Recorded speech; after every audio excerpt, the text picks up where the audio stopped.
The gradual tendency to try to solve problems by means of words becomes heavier and heavier in our daily living. And as a result of arbitrary definitions, we are trying to clarify a great deal of basic thinking which cannot yet be adequately defined. We have words that we use all the time. One of these words is mind. Yet we do not actually know the nature of mind. We try to judge it or estimate its essential construction by its functions. And as mentation moves into actuality in our daily living, we recognize that there must be some process or principle by which thought is possible. And to follow the rather simple, basic thinking of early mathematicians, an effect must have a cause. The cause must be adequate. The cause must usually not only be equal to the effect, but must have a superiority over the effects which it produces. The universal diffusion of mental energy, the innumerable things that the mind can accomplish, these seem to bear witness to a very important, almost universal power at the root of thinking. We may also say that this is applicable as a thought to the problem of will.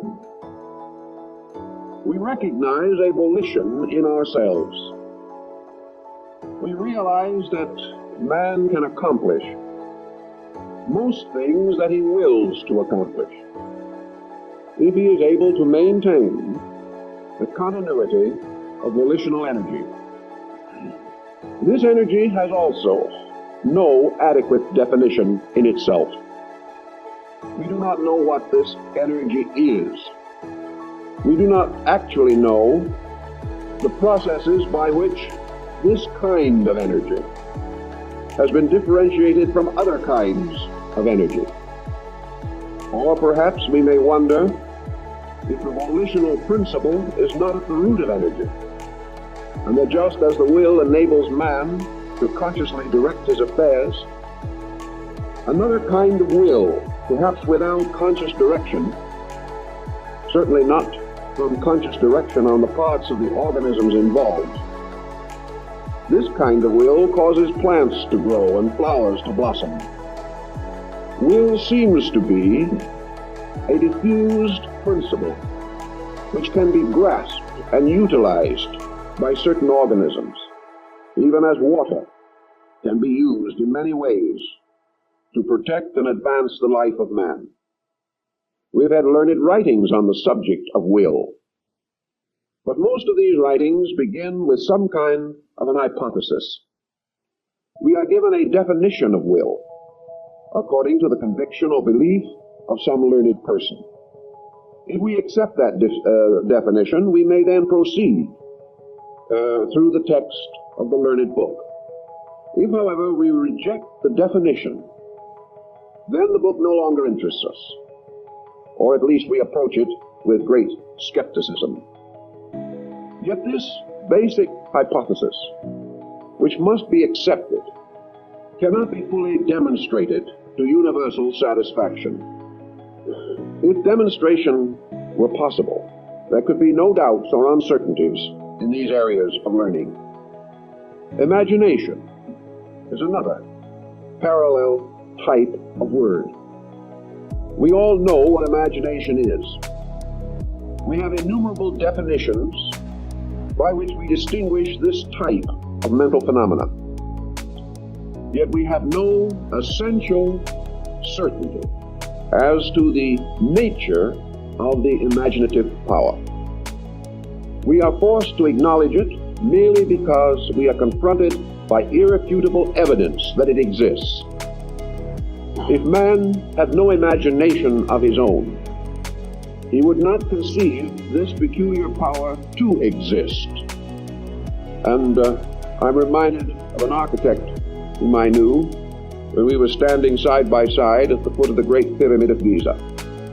He looked at this extraordinary, incredible monument and said very simply, had it been destroyed at some remote time, no human being would be willing to believe that it had ever existed. Thus, if it were not for certain present procedures, many of our most commonly accepted beliefs and ideas would be empirically denied. We would not be willing to assume that they ever existed. Yet we have these faculties. And more than that, we must live with them. We must work with them every day. They are an allotment. And while they offer us innumerable opportunities, they burden us also with many responsibilities. The very power of the human mind has not only advanced man to his present state, but has also continuously threatened his advancement, and will perhaps someday be responsible for the undermining of most of the values which we now regard as indispensable. So we do work with these mysteries, these instruments, just as we work with every other element of nature. We do not understand growth, yet we grow things. We do not understand nature, but we are constantly exploiting it. We do not understand the earth on which we live, but we live here with a good hope and do everything that we can to adjust ourselves to the existing probabilities. Thus we have used words. We have named things according to our natures, but not according to their natures. This has been a basic trouble since first we began to seriously think about almost anything. And to think itself is the peculiar faculty of man, so that he may rightly be called the thinker. And his very general name, man, is derived from a word which means to think. Thus it may be interesting and valuable for us to try to understand a little more about these processes which we use and abuse, in the hope that we may use more wisely and abuse less frequently. Out of a kind of obedience or lawfulness, out of the proper use of things must arise much of our security. And from the abuse of these natural processes around us and within us, from this abuse comes most of our insecurity. Now it is hard for any person to use wisely what he does not understand. Yet this has been the burden of man since the dawn of things. Man already was far advanced in usages before he even contemplated the natures of the things he used. He had developed his culture considerably before he began to estimate the very substance or nature of culture. He was well on his way toward the formalizing of his religious concepts before he was aware of the principle of religion, or how it could apply directly to himself. Most of his acceptances have therefore been instinctive or intuitional, and most of his institutions have been built upon his own beliefs about things, or his ideas of what they should be. And as these beliefs and ideas became traditionally supported, they became to him facts, so that they were no longer questioned. We may therefore define a fact as a general belief which is no longer questioned. We know that scientifically speaking, certain exactitudes have been introduced. But in the areas of basic values, these exactitudes are still uncertain, few and dim. This morning, therefore, we want to try to see or to advance some more adequate comprehension of the relationship of the various faculties that we generally acknowledge and which we rather flippantly use to the principles upon which they are based. And this brings us to the consideration of consciousness itself. The term consciousness is still largely a matter of disputation. Some groups, both ancient and more recent, simply do not use the word. And according to exact thinking, it is becoming less and less fashionable. One of the reasons why the word consciousness is peculiarly difficult is because it applies to a totality of value which we have been unable to adequately experience or discover. Consciousness is apparently a word which inhibits, limits, or restricts the natural inquiry of man. If we can find an ultimate word and use this as a hook upon which to suspend a body of learning, we are not inclined to do more than this. We are inclined to assume that this is all we can do. And there is a certain fatality or fatalism in our thinking. We already recognize that beyond certain areas we cannot proceed. And instead of these limitations being challenges, they have become discouragements. This is especially true in the term consciousness. It stands for some kind of a totality, a wholeness. It represents some universal substance, some essence, which apparently is an ultimate, so far as our comprehension is concerned. We can express things in terms of consciousness, but we are not aware of how we are conscious, why we are conscious, and what part of our complicated psychological process may be properly termed conscious. We are not sure whether this is an existing and subsisting principle in nature, or whether it is something that is acquired, a byproduct, arising from experience itself. We are not sure whether the word consciousness is merely a name for digested experience, or the effect of experience upon the mind and emotions of living beings. No matter what we do, our very faculties cause us to give certain overtones to our productions. Whenever we perform an action or think a thought, we are inclined to go beyond the very simple and immediate process. We begin to think in terms of what our own thought implies, how it naturally relates to some other thought. And we begin to build bridges in many directions, from an idea toward the universalization of that idea. These bridges provide us with groups of overtone concepts, convictions, beliefs, and opinions. Some hold that these overtones are the thing which we call consciousness, and that consciousness as a complete or separate thing can have no existence. This, however, is only man's attitude towards the problem. Actually, consciousness to us is an archetypal term.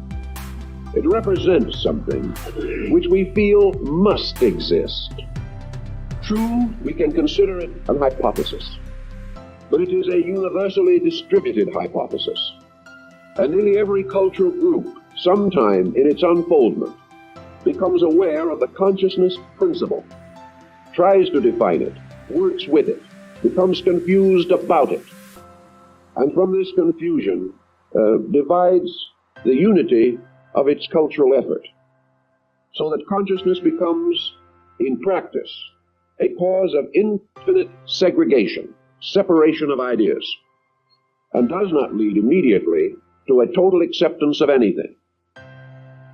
It has been convenient and popular to assume, perhaps, that mind, imagination, memory, and even will emerge from consciousness. Perhaps we are surrounded constantly with evidences of consciousness, which we have not been able to recognize, or have not been able to organize in our own consciousness or conscious faculty. Thus it is natural for man, when he begins to think of so large a concept, to extend his simple awareness into a field of speculation. We cannot assume or conceive of orderly values arising from nothing. We cannot think of a universe created from nothing. We cannot fully appreciate the imponderable of a first cause, because our immediate reaction is, what preceded it? So perhaps we say, yes, consciousness as we know it is peculiar to the universe of which we are a part. Perhaps consciousness is the essential nature of the sovereign principle that governs all things. We know that around us and beyond us, there exists an infinite galaxy of worlds. Perhaps, therefore, our solar consciousness arises from our cosmic consciousness. Perhaps this in turn arises from the consciousness of a galaxy. This in turn rooted in the consciousness of that compound which makes up all galaxies. And so we go merrily on our way, pushing back the boundaries of first cause, and also gradually entering into an atmosphere so rarefied that we have no practical thinking at all. This type of situation must cause us to limit terms. If we do not limit our thinking to that which is conceivable, we rapidly fall into that which is inconceivable. It is more important for us to, in some way, circumscribe our activity in order that we may discover value that can be used now, that can advance us every day, and perhaps challenge us with immediate tasks to be performed, rather than to go too far into this mystery of utter abstraction. This was the concept, certainly, of Buddha, and it was likewise the opinion firmly held by Socrates, that the proper study for mankind is man, that until we solve him, we have much yet to be accomplished.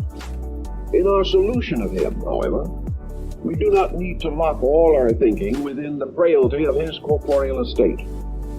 We may leave open this door to infinites, but perhaps we should peer through cautiously, lest we become so involved in things beyond us that we lose all interest in the things that can be done. We do not require more than a series of simple acceptances to advance our generalities. The rest awaits those ages yet to come, when man's own faculties may have a better grasp of things now beyond his comprehension. So for our purposes, we cannot deal with ultimates.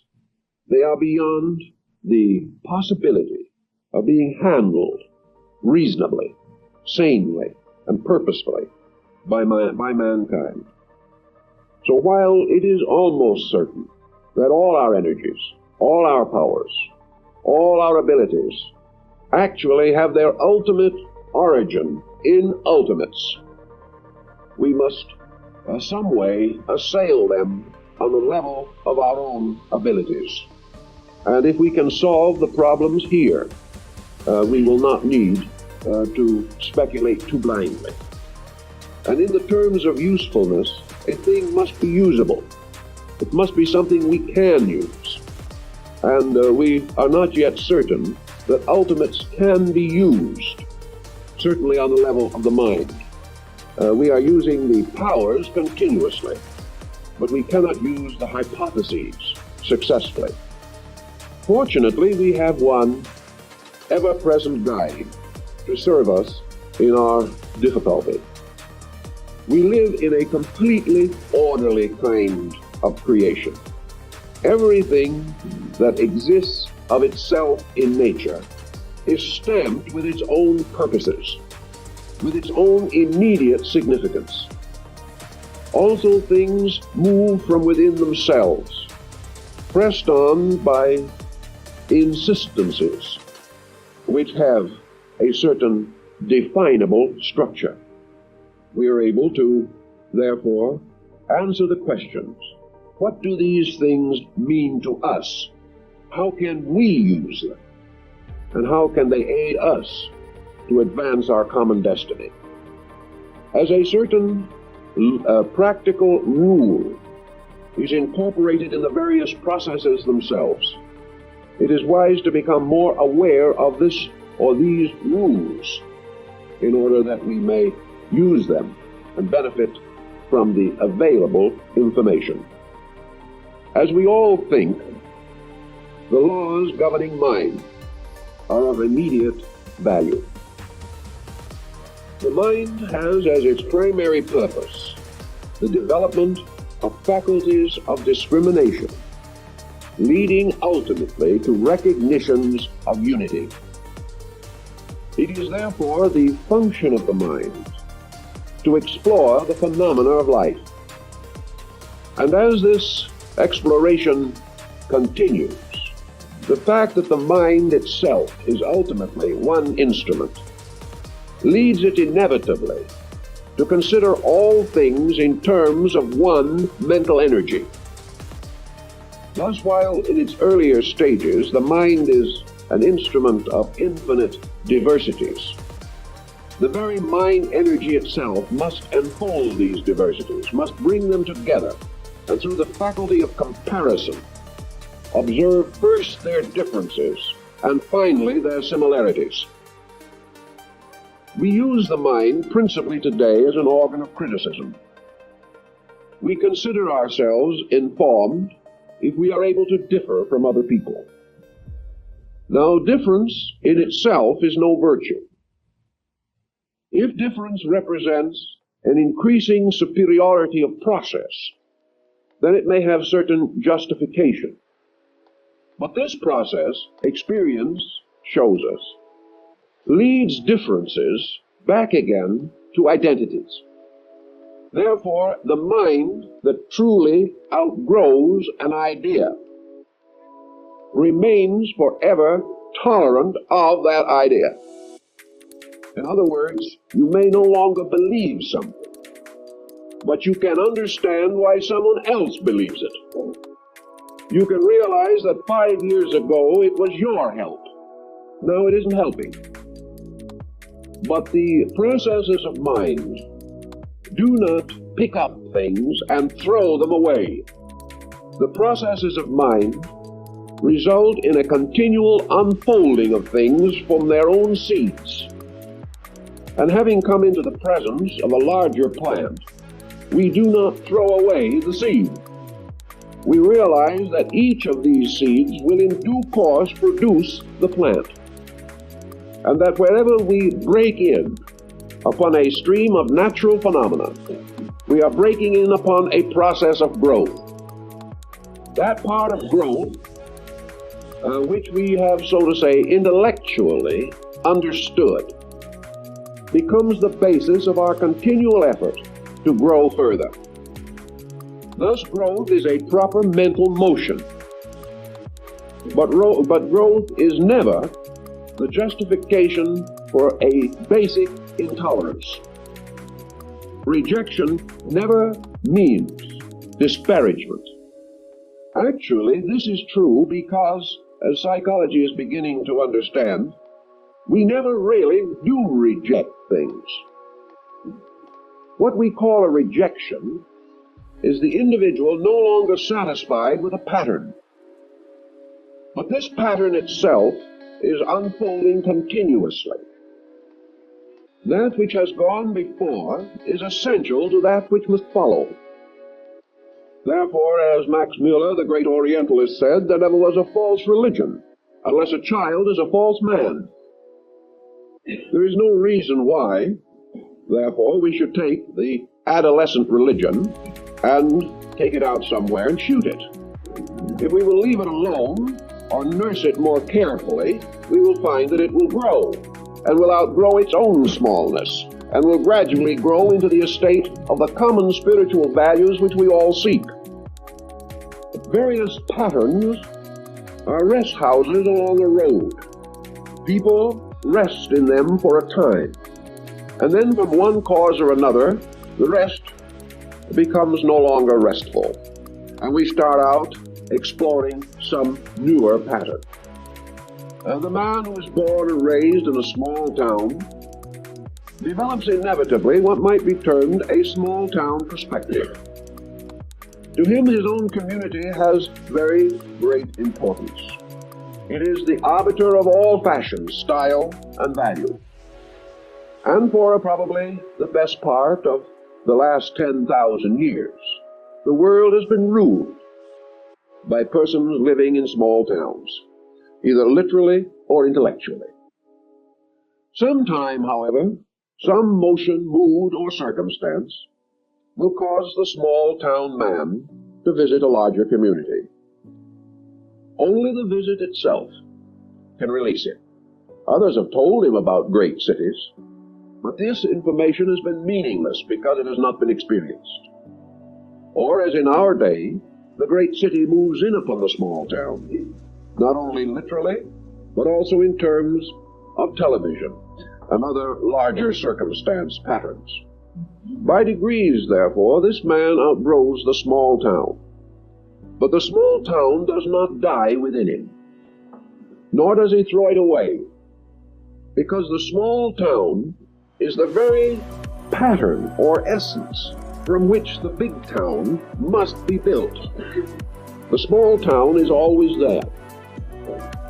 When we look back upon the Cro-Magnon man who wandered about with a stone axe fighting cave bears, we give thanks that we are no longer like him. But this caveman was not buried with the ages. He is a solid substratum of our present existence. Without the caveman, we could never have been. He is not dead. He is merely part of the foundation of things. Everything that we outgrow becomes part of a foundation. We are either reaching up to knowledge or stepping up upon it as we would upon flights of stairs. And it would not be very useful to us if someone took away the lower step of the stepladder while we were at the top. It probably would result in another one of those famous do-it-yourself accidents. Thus, growth is a natural process of unfolding from the old to the new. The old remains necessary.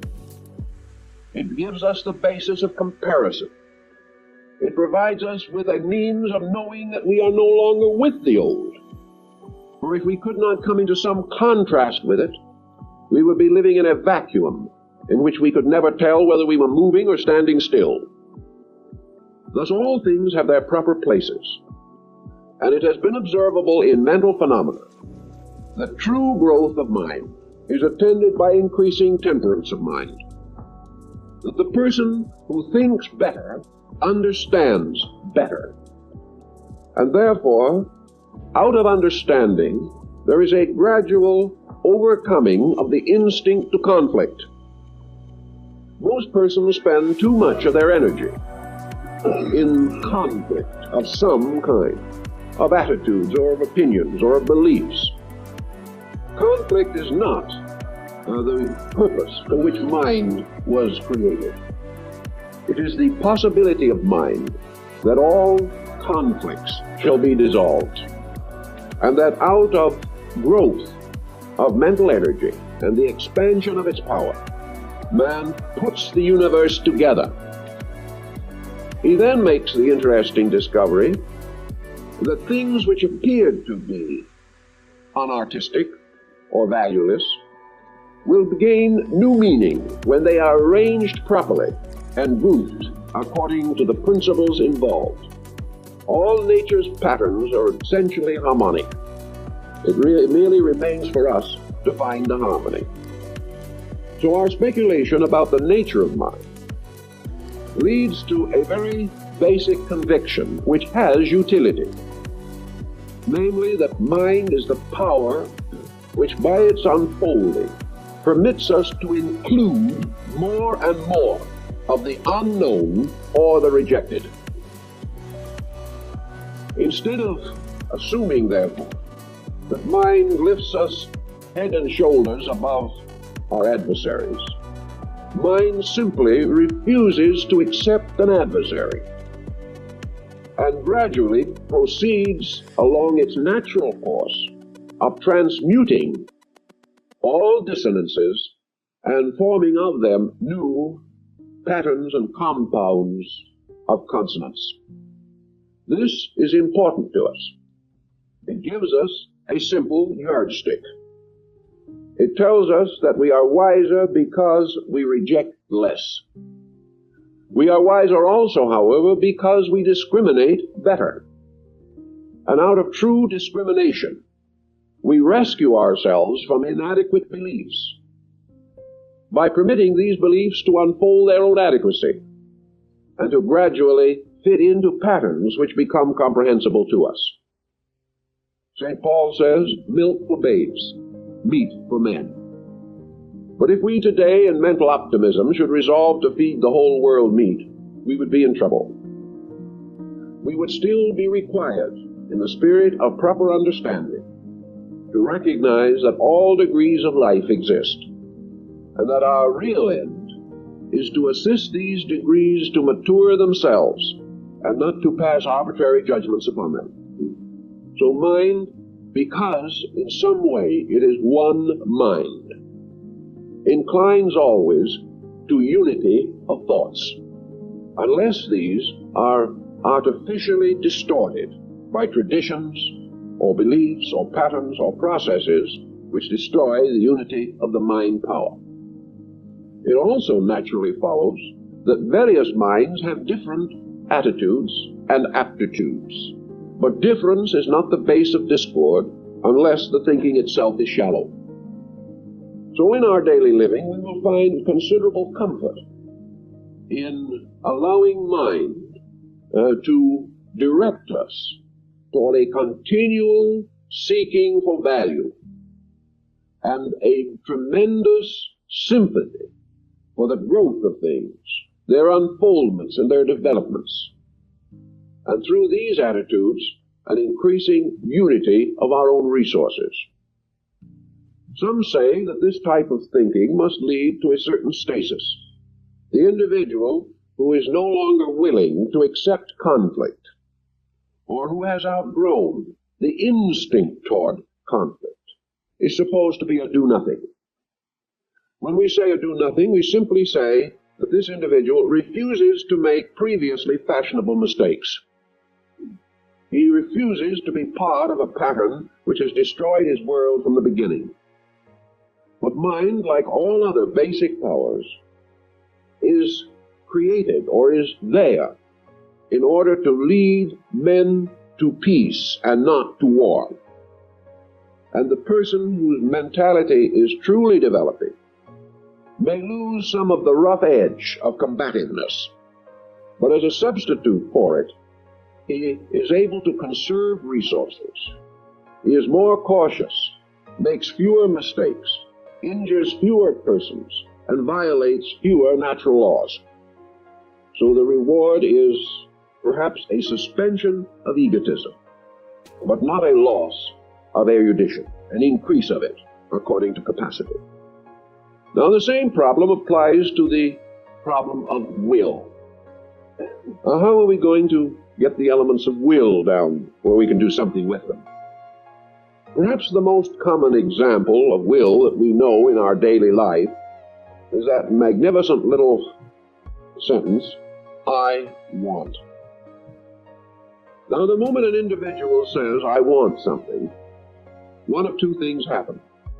Either inertia sets in, and the desire is not great enough to stimulate action, or the individual within his own mind and imagination begins to dramatize that which he wants and becomes disconsolate unless he attains it. If he decides to supply his want, whatever it may be, he then must call upon energy to enable him to achieve a continuity of effort.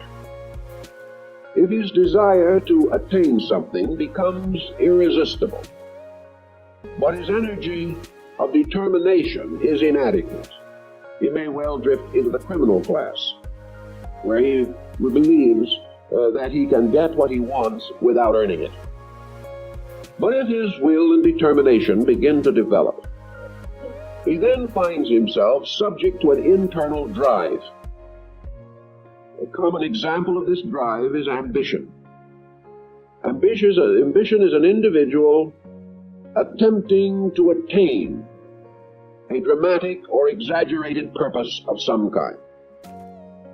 Because we have will within us, we are capable of this ambition drive.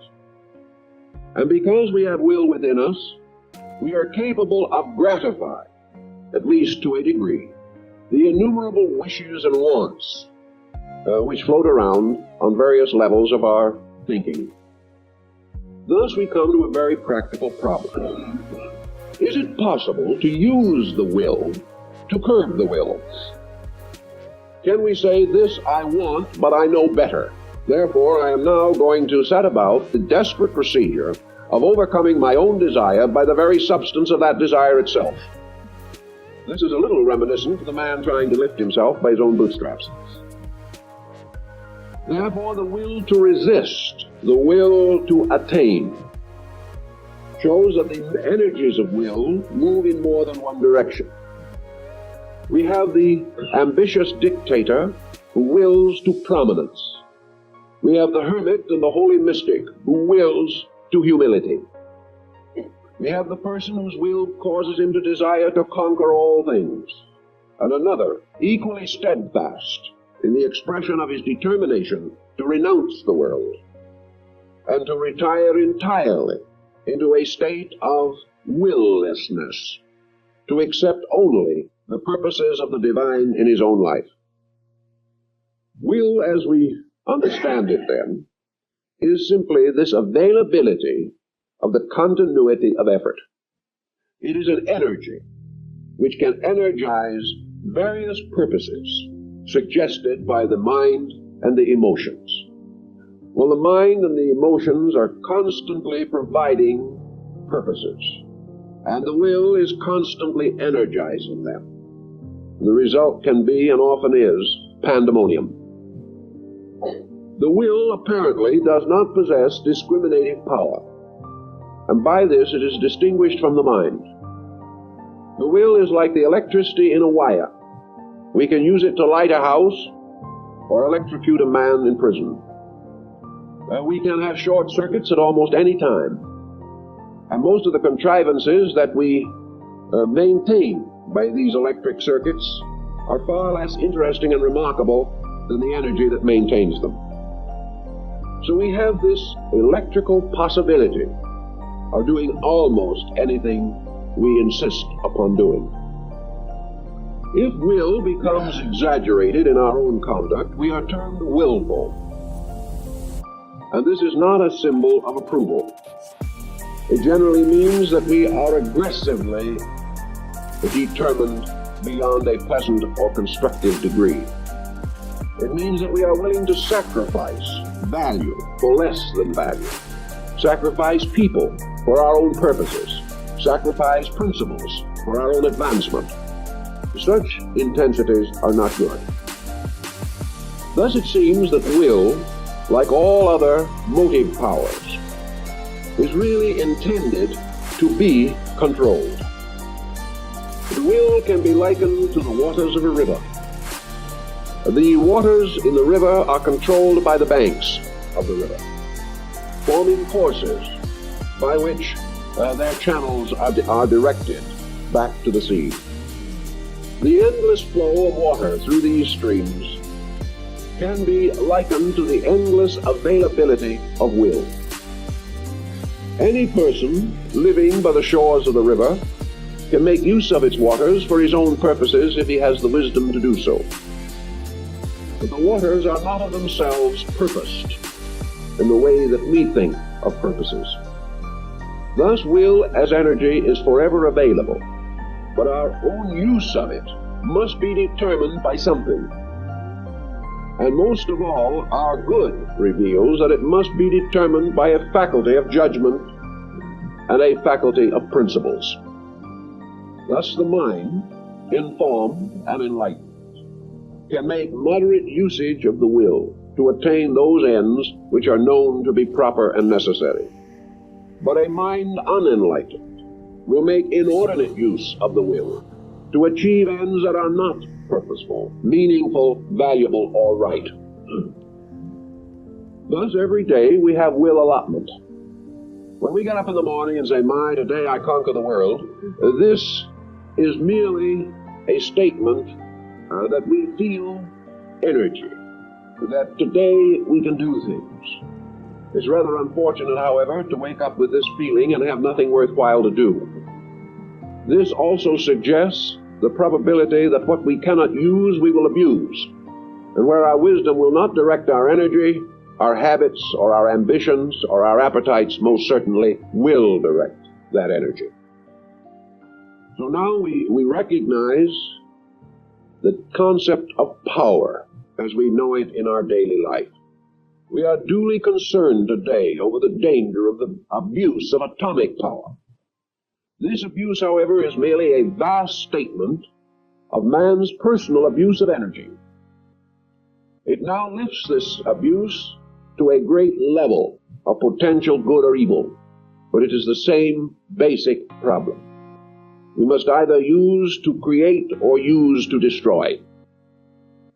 In our daily life, in our own quietness, and in the daily concerns of our living, it has been the advice of the wise that the individual should not energize his will processes more than necessary to the accomplishment of his proper purposes. That he must discriminate, that he must not be headstrong, that he must not be determined, nor must he become so addicted to some desire that it is impossible for him to change, alter, or modify that desire. This brings desire into the will pattern, and we now realize that will can be energized either by thought or by emotion. Usually, however, the greatest energization is from emotion, and it is the purpose of thought to apologize for the inordinate use of will by emotion. The mind becomes the great apologist. It is the justifier. It is not that which proves things to be true, but argues its way into the fulfillment of its own premeditated purposes. Will, therefore, in our common thinking, must be directed, and directed by some form of maturity. The willing of the immature will always be immature. The willing of the mature will always be mature. Thus, we have power.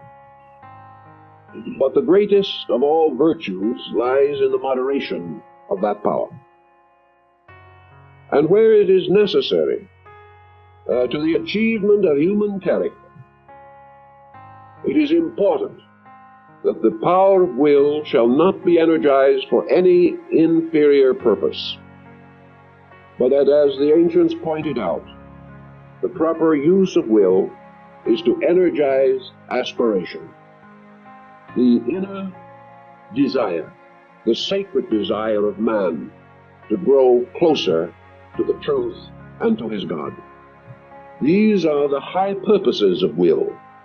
These are the knight-errantry of the power of will, and each individual can use it somewhat in his daily life.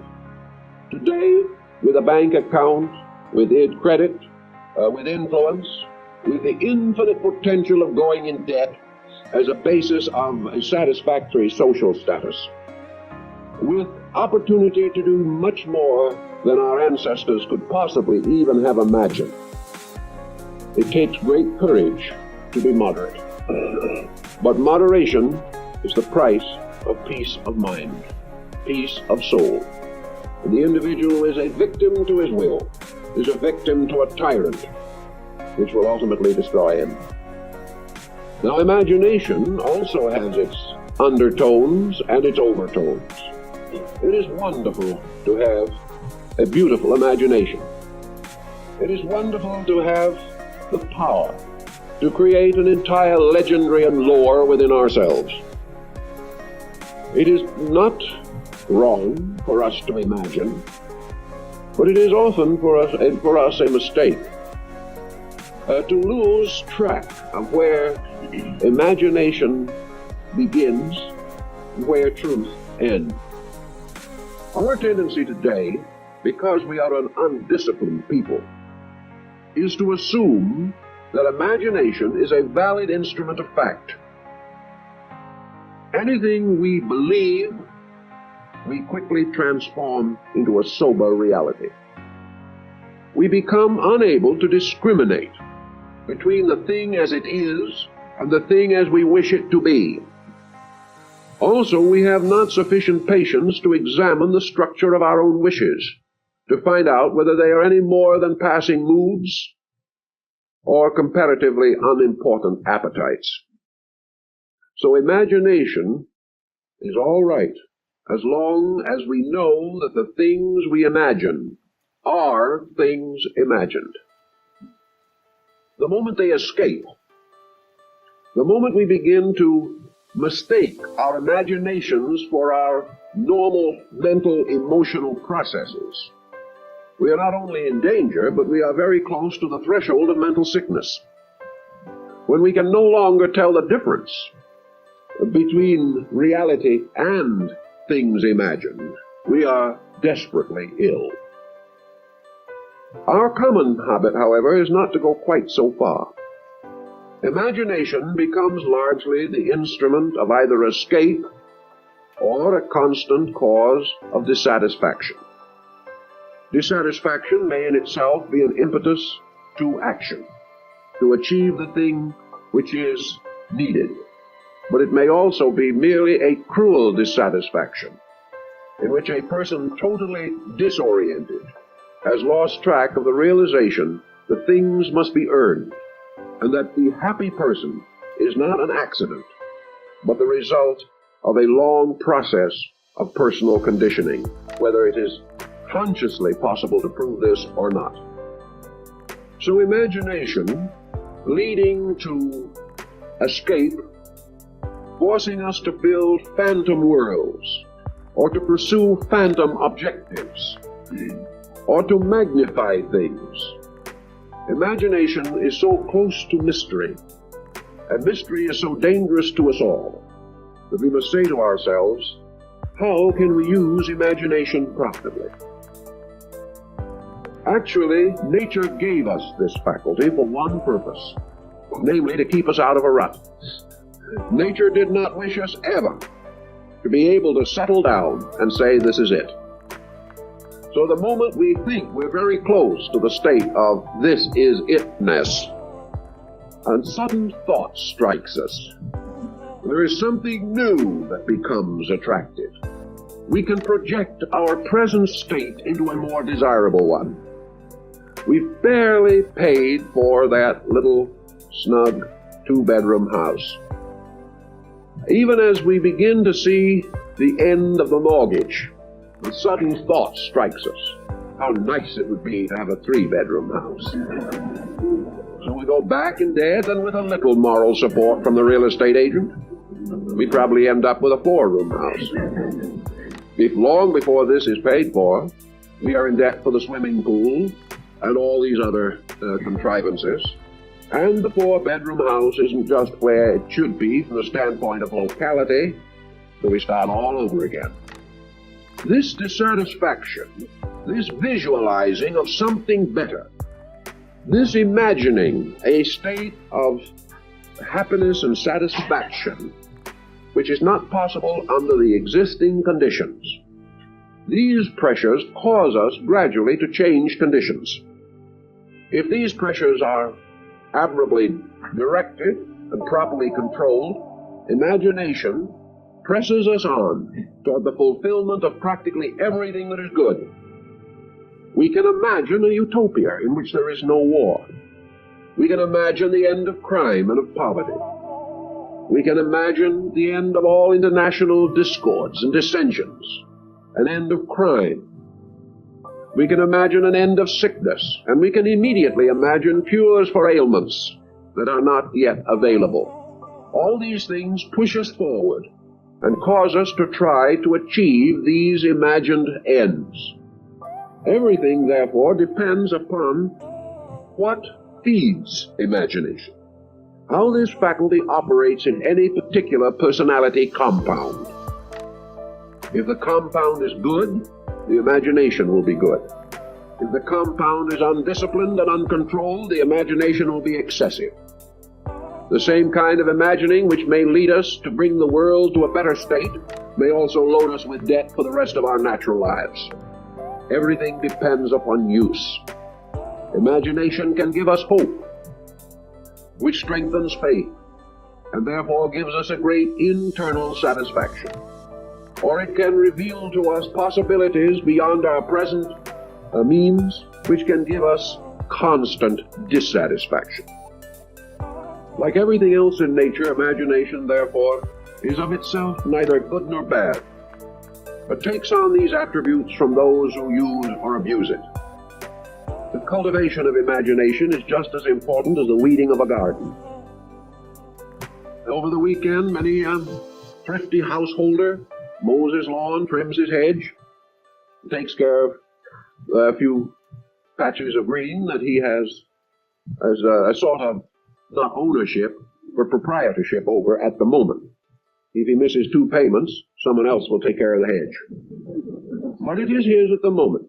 But this same process of keeping a neatness about his possessions must also apply to his inner life, where he must keep particularly a neatness about his imagination. He must discipline it, regulate it, work with it, to the end that it will serve him and not enslave him. Imagination gives the color to life. It has given us the most beautiful of our arts, and certain of the monstrosities which now almost terrify us when we go through the Museum of Modern Art in New York, which is, I might say, a harrowing experience. But imagination also causes some people who see these productions to pause in their tracks and say, well, they must mean something. Maybe I'm stupid. Then we begin to develop imagination of inferiority.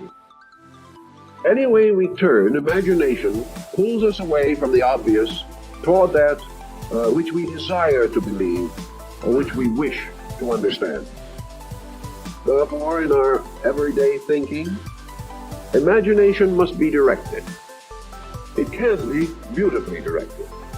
It can be enriched by art and literature. It can be strengthened by aesthetic creativity. It can lead us to the most marvelous self-expression, giving beautiful individuality to our works and our thoughts and our moods. But it must be controlled. Without control, we are lost. Now, if we have already considered these 3 different factors, we now come around again to the coordinator, consciousness. Consciousness is involved in all these processes. But consciousness seems to be that something which stands apart from them. There is something that says, I can control my will. Not only does it say this, but with a little action, and with not a great amount of incredible endeavor, this will can be controlled. Then there is something that also says to us, yes, my thoughts are important, but I have the right to change them.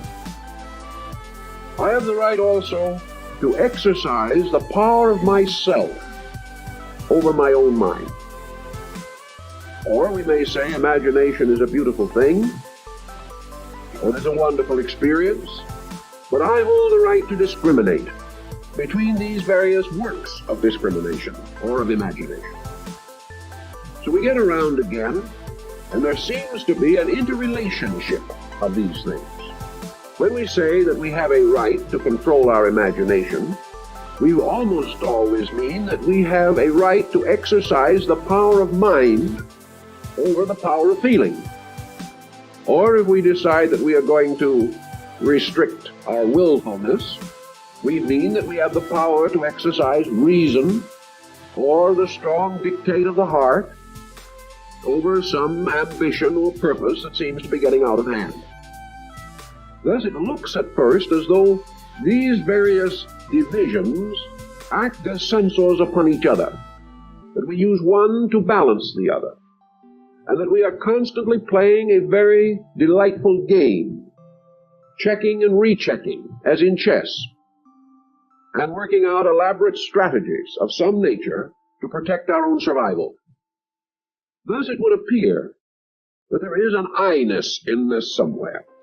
There is not only the game with its various pieces and pawns, there is also the player. In this case, a kind of master of solitaire, who is constantly playing a game against probabilities on the one hand, and other probabilities on the other hand. This player seems to possess something that the separate parts of the compound do not possess, but perhaps most of all, the power to use the parts for or against each other. There has to be something by means of which the relationships between these various faculties are governed, and these faculties are forced to conform with some kind of an almost unsuspected grand strategy. The ancients assumed that this grand strategy was within the abode of consciousness, that consciousness therefore had the power forever and always either to control the game or with a sweep of its hand to cast the men from the board. That this thing called consciousness was more than a coordinating factor. It was an over-factor. It was another unity in which all these other potentials existed. It was the common ground in which mind and feeling and will and imagination had their root. This common ground has to in some way be the supreme and sovereign dictator over that which is produced from itself. These parts can never escape from their own totality. To depart from this totality would be to be left without source, would be to have the taproot cut off, for they all participate in some vaster common over-principle. This has led most people to assume, therefore, that consciousness is the player behind all phases of the game. But this player is not the mind, nor the will, nor the imagination. That reason is one of the instruments of the game, but is not the primary instrument. And that all processes of mental and emotional and even physical excellence merely reveal the possibility of this excellence, and that the possibility lies rooted in a principle or a cause superior to its own parts. Thus a sum of parts partakes of this commonness of principle, and the sum of parts appears to become the instrument of consciousness. Consciousness apparently refuses to reveal its own nature in divided parts. Wherever we find a part of consciousness, we name it something else. We may name it mind or will. But we have never yet been able to examine total consciousness, consciousness per se. We have never known any way of examining that which is the sum of all the parts of energy which we can explore. One of the reasons, of course, is that the total involves so many energies which are not available to man, therefore cannot be experienced by man. Yet at the same time, all phases must have been experienced at some time past, or must be experienced in some time to come, the future. For all forms and integrations of nature are merely aspects in the unfoldment of totality. Consequently, our knowledge of consciousness must gradually unfold. There is no dogma for it. We assume, however, that consciousness in the individual is the sum of his parts. The total possessor and the total possession. Thus we observe that in most normal persons there is a consciousness factor, a sense of obligation to the value of self, a sense of the rightness of preserving the integrity of self, the sense of the desirability of adequate character, the sense of the importance and dignity of integrity of value. This we have. We do not have it clearly enough to always obey it. We do not sense it with sufficient impact to cause it to prevent us from a variety of mistakes. Yet we possess it. And by the cultivation of it, we enlarge our power to understand and know it. Therefore, for practical purposes, consciousness simply means that every individual is suitable by his nature to the correction of his own faults. He is also suitable by his nature to know what these faults are, without outside assistance if he wishes to make the effort. He also has within himself the intrinsic capacity to know what is next for him and what is good for him. If he possesses this power, the key to his own salvation is in his own keeping. We affirm this to be true, but point out that the estimation of this and the cultivation of these values may be regarded as a lost art. Lost because it is neglected and ignored. Not lost because it is unavailable. Man's available integration is greater than his achieved integration at any and all times. And any individual who makes normal use of his faculties and emotions creates a psychic chemistry in himself by which self-directive is available to him. Every compound contains within itself the logical and reasonable impulse to the next degree of its own improvement. This is true of man as of everything else. This means that it is possible for a person to daily improve by voluntary decision.